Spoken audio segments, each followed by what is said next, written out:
সম্রাট আকবরের বাংলা বিজয়কালে বাংলার শাসক ছিলেন কোন বংশের?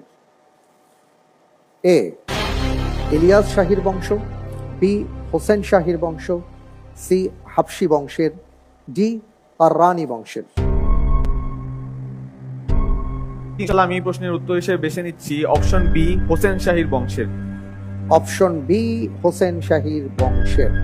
তাহলে কি ফ্রিজ করে দেব? জি ইনশাআল্লাহ। লক করে দেওয়া হোক বি হোসেন শাহীর বংশের। আপনি যে উত্তরটি দিয়েছেন, যে মূলত যেটা বলতে চেয়েছেন যে বাংলা বিজয় করেন বাদশাহ আকবর, মূলত যাকে পরাজিত করে তিনি হলেন হোসেন শাহী, সঠিক হয়নি। উত্তর হচ্ছে ডি কররানী বংশের। 1576 সালে কররানী বংশের দাউদ কররানীকে পরাজিত করে মূলত আকবর বাংলা বিজয় করেন।